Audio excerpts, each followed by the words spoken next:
विद्यार्थियों नमस्कार। History by captain doctor Rajendra. ऐतिहासिक अध्ययन और अनुसंधान की इस कक्षा में मैं आपका फिर से स्वागत और अभिनंदन करता हूं। विद्यार्थियों, अब जबकि यह लगभग तय हो चुका है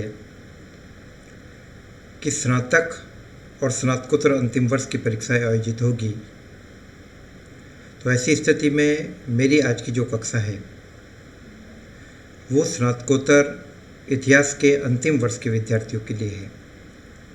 और विद्यार्थियों, इससे पहले मैं इस कक्षा को प्रारंभ करूं, मैं आपसे बात करना चाहूँगा आपके सिलेबस के बारे में।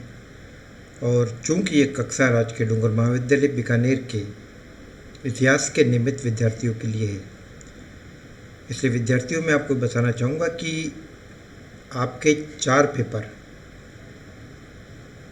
मध्यकालीन भारतीय इतिहास के और 5वां पेपर जो कि सभी ग्रुप में कंपलसरी है, methods and tools of the history. विद्यार्थियों, 4 पेपर के अंतर्गत जो आपका सबसे पहला पेपर है, पेपर जिसको हम 6 के नाम से जानते हैं, 1206 से लेकर 1526 ईस्वी तक। पेपर 7 1526 से लेकर 1656 ईस्वी तक। और उसके बाद पेपर 3 1656 से लेकर 1761 ईस्वी तक। इसके अलावा विद्यार्थियों, आपका एक और पेपर है, medieval art, society, religion, architecture. इन तमाम तथ्यों से जुड़ी हुई बातें की जाएगी। विद्यार्थी, चूंकि आपकी परीक्षाएं नज़दीक है, मैं उम्मीद करता हूं कि इससे पहले की ऑफलाइन कक्षाओं में आपने काफ़ी जानकारी ली होगी। तो आज विद्यार्थियों मैं आपसे बात कर रहा हूं आपके पेपर 7 यानी medieval Indian history and it's institutions 1526 से 1656 तक के बारे में। और विद्यार्थियों, इस श्रृंखला के अंतर्गत सबसे पहले मैं आपसे बात करूंगा मिर्ज़ा जहीरुद्दीन मोहम्मद बाबर के बारे में। विद्यार्थियों, मध्यकालीन एशियाई इतिहास और मध्यकालीन भारतीय इतिहास के महत्वपूर्ण शासकों में से एक मिर्ज़ा जहीरुद्दीन मोहम्मद बाबर, जिसे मुग़ल साम्राज्य के संस्थापक होने का श्रेय प्राप्त है। एक ऐसे साम्राज्य के संस्थापक होने का श्रेय प्राप्त है जो किसी दौर में दुनिया के सबसे बेहतरीन साम्राज्यों में से एक हुआ करता था। एक ऐसा एम्पायर जिसे बाबर ने कायम किया, जिसे अकबर, जहांगीर, शाहजहां जैसे शक्तिशाली मुग़ल सम्राटों ने अपने परवान पर चढ़ाया। अंतिम शक्तिशाली मुग़ल सम्राट औरंगजेब के समय तक मुग़ल साम्राज्य की जड़ें मजबूत रही। एक ऐसा मुग़ल साम्राज्य जो अपने आप में पर्याय था शोहरत का, रॉयल्टी का और एक बेहतरीन विरासत का। विद्यार्थियों, इस पेपर के अंतर्गत मैं आपसे जिस मिर्ज़ा जहीरुद्दीन मोहम्मद के बारे में बात कर रहा हूँ, उसमें मैं बात करूँगा early history of the Mirza Babur के जीवन की प्रारंभिक कठिनाइयाँ। फिर मैं आपसे बात करूँगा कि बाबर को किस प्रकार से स्थायित्व प्राप्त हुआ और हिंदुस्तान में किन परिस्थितियों में बाबर का आगमन हुआ। इन तमाम तथ्यों के बारे में विद्यार्थियों में आपसे इस कक्षा में चर्चा करूँगा। और चूँकि बाबर एक ऐसा महत्वपूर्ण टॉपिक है जिसके बारे में हमें गहराई से जानना जरूरी है, क्योंकि विद्यार्थियों, आपके प्रश्न पत्रों के विषय सामग्री की दृष्टि से ही नहीं बल्कि प्रतियोगी परीक्षाओं की दृष्टि से भी बाबर एक महत्वपूर्ण विषय की श्रेणी में, एक महत्वपूर्ण ऐतिहासिक अध्ययन के बिंदु के रूप में शामिल किया जाता है। इसलिए विद्यार्थियों, मैं इस कक्षा को, जो कि विशेष रूप से स्नातकोत्तर अंतिम वर्ष के इतिहास के विद्यार्थियों के लिए बनाई गई है, इस टॉपिक को मैं आपसे कई भागों में बांटकर बात करूंगा। विद्यार्थियों, जहीरुद्दीन मोहम्मद बाबर एक ऐसे व्यक्तित्व और एक ऐसे ऐतिहासिक पात्र के रूप में उभर कर हमारे सामने आते हैं जिनका जीवन अपने आप में एक सबक था। विद्यार्थियों, आपको ये जानकर काफ़ी हैरत होगी कि मैनेजमेंट की कक्षाओं में, लीडरशिप की कक्षाओं में बाबर के व्यक्तित्व को, बाबर के जीवन को एक उदाहरण के रूप में पढ़ाया जाता है। विद्यार्थियों, बाबर का जीवन, संघर्षमय जीवन इस बात का परिचायक था कि व्यक्ति को अपनी असफलताओं से घबराना नहीं चाहिए। अपनी असफलताओं से सबक लेते हुए उसको बार बार कोशिश करनी चाहिए।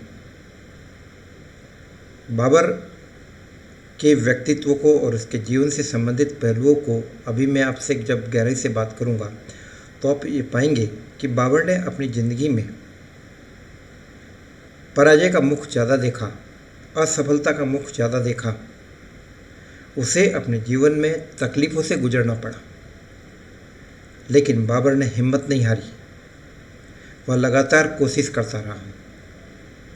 उस चींटी के समान जो दीवार पर बार बार चढ़ने का प्रयत्न करती थी और गिर जाती थी, लेकिन अपनी कोशिश को उसने कभी नहीं छोड़ा। तो विद्यार्थियों, बाबर का जीवन इसीलिए मैनेजमेंट की कक्षाओं में एक लीडर के रूप में पढ़ाया जाता है। आगे विद्यार्थियों, मैं कुछ उदाहरण से साबित करूंगा कि बाबर किस प्रकार से वाकई एक सच्चा नेता था, एक सच्ची नेतृत्व क्षमता के गुणों से युक्त था। इसका उदाहरण मैं आपको भी देना चाहूँगा। अपनी विपदा के दिनों में जब बाबर के हाथ से फरगाना, जो उसका पैतृक स्टेट था, और समरकंद, जिस पर अधिकार करने की उसने बार बार कोशिश की, तो जब वो हाथ से निकल गया, बाबर के जीवन में स्थायित्व नहीं रहा। और बाबर लिखता अपने विवरणों में, विशेष रूप से बाबर के जीवन को जानने का सबसे महत्वपूर्ण स्रोत जो हमारे सामने है वह है चगताई तुर्की में लिखित तुजु के बाबरी, जो कि साहित्यिक शैली का एक बहुत ही बेहतरीन उदाहरण है और जिसमें बाबर ने छोटे छोटे और सरल वाक्यों में अपने जीवन के वृत्तांतों का उल्लेख किया। तो विद्यार्थियों, इन्हीं विवरणों में बाबर के बारे में जो जानकारी मिलती है उसमें कहा गया कि बाबर एक बार बर्फीले रेगिस्तानों में फंस गया। भयंकर तूफान था, उसके साथ गिने चुने सैनिक थे। सैनिकों ने बड़ी मुश्किल से एक गुफा ढूंढी और बाबर को कहा कि शहंशाह, आप अंदर आराम कीजिए और हम बाहर पहरा दे रहे। इस वक्त विद्यार्थियों, बाबर ने एक सच्चे नेता का परिचय देते हुए यह कहा कि नहीं, इस गुफा में मैं अकेला सो सकता हूँ, लेकिन हम सब बैठ सकते हैं। यह तूफानी रात निकल जाएगी, यह संकट का समय निकल जाएगा, लेकिन इस वक्त मैंने यानी बाबर ने अपने स्वार्थ का परिचय दिया तो खुदा के सामने मैं क्या मुंह दिखाऊंगा। तो विद्यार्थियों, बाबर उन लोगों में से था जो अपने लोगों को साथ लेकर चलता था। युद्ध के मैदान में सबसे आगे रहने वाला, अपने रास्ते में आने वाली सभी नदियों को तैर कर पार करने वाला, नदी में सबसे पहले अपना घोड़ा डालने वाला, अपने सैनिकों के उत्साह को बढ़ाने के लिए जोशीला भाषण देने वाला, शराब का परित्याग करने वाला, तमगा नामक कर का अंत करने वाला बाबर एक महत्वपूर्ण व्यक्तित्व था। एक ऐसा व्यक्तित्व जिसने अपनी हर पराजय से बहुत कुछ सीखा। विद्यार्थियों, बाबर को भारत में मुगल साम्राज्य का संस्थापक कहा जाता है। हिंदुस्तान में विद्यार्थियों, बाबर को बहुत कम समय मिला, केवल 4 साल, 1526 से लेकर 1530 तक।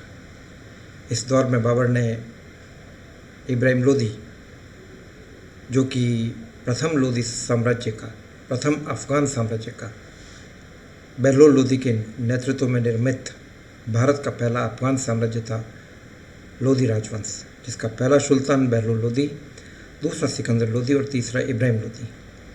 तो विद्यार्थियों, बाबर ने 1526 में अंतिम लोदी सुल्तान इब्राहिम के साथ पानीपत की जंग लड़ी और हिंदुस्तान में मुग़लों के भविष्य को तय किया। पानीपत की जंग बाबर के जीवन की एक महत्वपूर्ण जंग थी।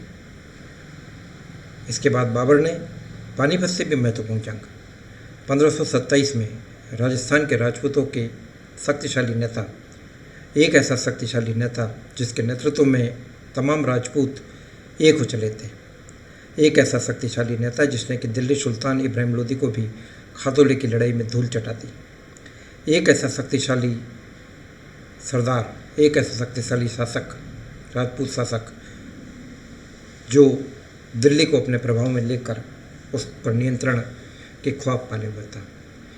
खानवा की लड़ाई में इसी शक्तिशाली राजपूत शासक राणा संग्राम सिंह को बाबर ने परास्त किया खानवा की लड़ाई में 1527 में। इसके बाद चंदेरी की लड़ाई लड़ी बाबर ने मालवा के शक्तिशाली सरदार मेदिनी राय के साथ, और सराय दोराई की लड़ाई लड़ी इब्राहिम लोदी के छोटे भाई महमूद लोदी के साथ। तो कहने का मतलब ये कि विद्यार्थियों, बाबर को हिंदुस्तान में केवल 4 वर्ष का समय मिला। तो विद्यार्थियों, अभी मैंने आपसे इस कक्षा में मोटे तौर पर कुछ बात पेश की बाबर की जीवनी के बारे में। इससे आगे की कक्षा में मैं आपसे गहराई में इन चीज़ों को बात करूँगा, बाबर के प्रारंभिक जीवन के बारे में। विद्यार्थी, चूँकि आपका प्रश्न पत्र ऐसा है जिसके अंतर्गत आपसे लघुत्तरात्मक, निबंधात्मक और तथ्यात्मक छोटे छोटे प्रश्न भी आपसे पूछे जाएंगे, तो इसलिए विद्यार्थियों, मेरी ये कोशिश रहेगी कि मैं आपसे हर तथ्य का विश्लेषण करूं। और आपको कोई दिक्कत हो तो आप मेरे से 9928482295 व्हाट्सएप पे कांटेक्ट कर सकते हैं। और साथ ही साथ आपके द्वारा आपके लिए निर्मित MA फाइनल के व्हाट्सएप ग्रुप में भी इस वीडियो को मैं शेयर करूंगा। आपको कोई भी दिक्कत हो आप मेरे से बात कर सकते हैं। आगे की कक्षा में विद्यार्थियों, हम इसके पार्ट 2 के बारे में बात करेंगे। जय भारत, जय हिंद।